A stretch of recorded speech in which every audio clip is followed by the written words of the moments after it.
તો ઘણા સમયથી રાહ જોવાઈ રહી હતી. લગભગ અઠવાડિયું 10 દિવસ થઈ ગયો અને કોઈ પણ પ્રકારનો સારા વરસાદના સમાચાર ક્યાંયથી ના મળતા હોય અને તેવામાં છેલ્લા 2 દિવસથી શરૂઆત થઈ દક્ષિણ ગુજરાતમાં. ત્યારે આવનારો સમય હવે શું કહે છે તેનો પણ અમે આપને રિપોર્ટ બતાવ્યો, પણ વોલ ગ્રાફિક્સ થ્રુ એ પણ આપણે આપને ડિટેલ્સ બતાવવા જઈ રહ્યા છે. 14 ઓગસ્ટની વાત કરીએ એટલે કે આવતીકાલે આપણે વાત કરીએ તો આવતીકાલે જુઓ ત્યાં યલો એલર્ટ છે અને એ વિસ્તાર જે છે તે આખા દક્ષિણ ગુજરાતનો બેલ્ટ છે અને સાથે સાથે ઉપરની સાઈડ જ્યાં અરવલ્લી, મહીસાગર, દાહોદ, પંચમહાલ, છોટાઉદેપુર, વડોદરા ત્યાં પણ ભારે વરસાદની આગાહી છે. 15 તારીખની પણ વાત કરી લે. 15 તારીખમાં પણ જુઓ ચિત્ર થોડુંક બદલાયું છે અને ઉપરનો જે વિસ્તાર છે એટલે કે ઉત્તર ગુજરાતનો તે પણ આવરી લેવામાં આવ્યું છે. તેમાં બનાસકાંઠા, પાટણ, મહેસાણા, સાબરકાંઠા, ગાંધીનગર આ તમામ લોકોએ હવે સાવચેતી રાખવાની જરૂર છે. 15 ઓગસ્ટની આ આગાહી છે એટલે કે આવતીકાલે અને પરમ દિવસે પણ જ્યાં દક્ષિણ ગુજરાતથી લઈને ઉત્તર ગુજરાત સુધી વરસાદ રહેશે. 16 ઓગસ્ટની વાત કરી લે તો 16 ઓગસ્ટમાં બનાસકાંઠા નીકળી ગયું છે, જ્યાં બનાસકાંઠામાં ભારે વરસાદ નથી પણ મધ્યમ વરસાદ રહેશે.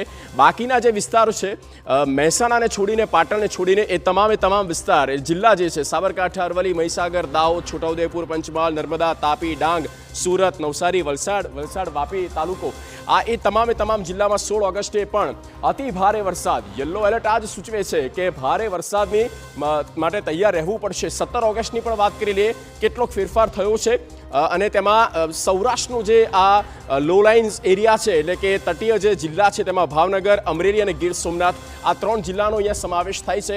ત્યાં પણ ભારે વરસાદની આગાહી 17 તારીખના રોજ રહેશે. આમ તો 6 દિવસ ભારે વરસાદ થઈ શકે પણ ક્યાં મધ્યમ છે, ક્યાંક ભારે છે એ અમે આપને બતાવી રહ્યા છે ગુજરાતના નકશામાં.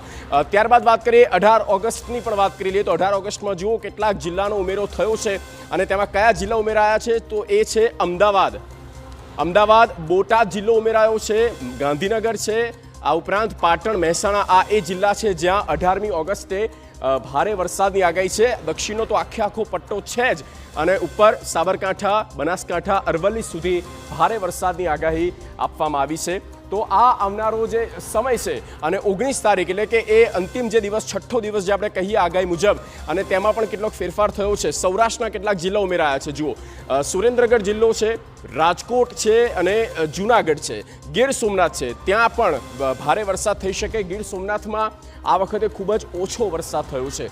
ગીર સોમનાથના લોકો રાહ જોઈ રહ્યા છે કે ક્યારે મેઘ મલ્હાર થાય અને લાગે છે કે આ પ્રકારની આગાહી જે આપવામાં આવી છે તે મુજબ વરસાદ વરસશે. પણ ગ્રીન એરિયાઝ થોડાક અહીંયા ઉપરની સાઈડ વધી ગયા છે એટલે કે સાબરકાંઠા, ગાંધીનગર હોય, મહેસાણા, પાટણ, બનાસકાંઠા ત્યાં સામાન્ય વરસાદ રહેશે 19 તારીખના રોજ.